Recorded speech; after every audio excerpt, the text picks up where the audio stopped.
ហមទួឆ្ងាយកន្លងជួបហើយលំចិត្តជួបអូនដំបងស្រស់ស្នេហ៍ស្នងនួនល្អងញញឹមរាក់តាក់បងមកពីឆ្ងាយជួបឆោមឆាយយកចិត្តទុកដាក់ដឹងទុកធូររាក់ដឹងទុកធូររាក់ស្រឡាញ់ស្មោះស្ម័គ្រដោយចិត្តភក្តី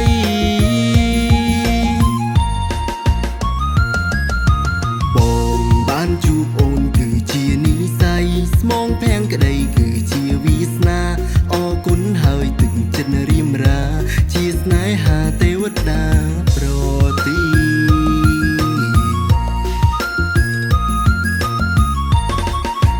ជាវិស្នាកំណត់ចាឲ្យបងបានជួបនួនល្អដែនដីអេសានរតនគិរីបឹងយ៉ាងឡោមបកែវកេតជុំបកែវកេតជុំបាលងលងគង់លំផាត់ស្រុកឆ្ងាយអរគុណទេវតាច្រើនវាសនាជួបអូនបងលេងព្រួយភ័យលងគង់អជុំឲ្យជួបអូននាងជានិស្ស័យថ្ងៃចូលឆ្នាំថ្មី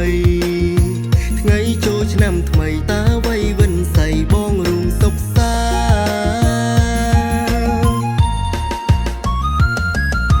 បងបានជួបអូនគឺជានិស្ស័យស្មងភាំងក្តីគឺជាវាសនាអរគុណហើយទឹកចិត្តរៀមរាជាស្នេហាទេវតាប្រទី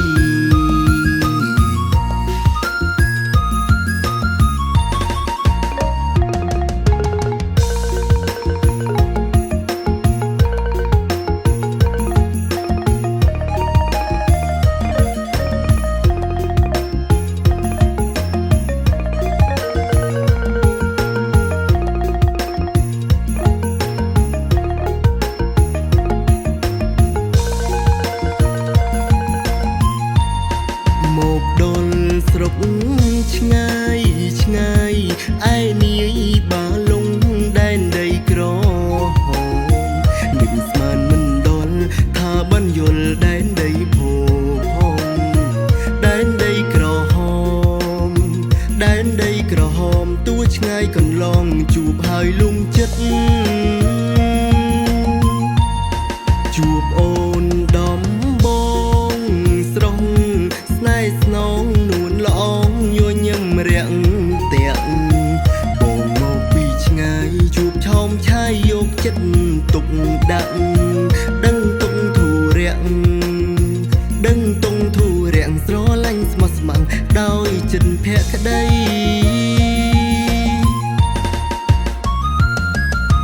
បងបានជួបអូនគឺជានិស្ស័យស្មងភាំងក្តីគឺជាវាសនាអរគុណហើយទឹកចិត្តរៀមរាជាស្នេហាទេវតាប្រទី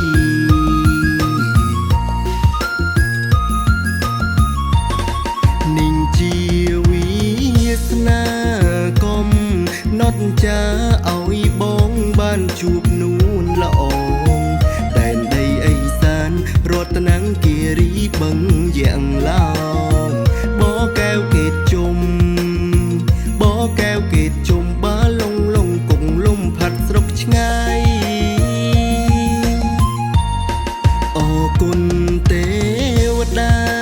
ច្រើនវាសនាជួបអូនបងលេងព្រួយភ័យ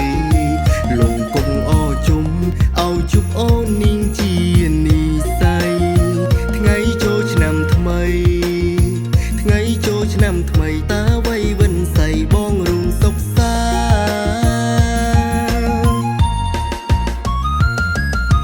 បងបានជួបអូនគឺជានិស្ស័យស្មងភាំងក្តី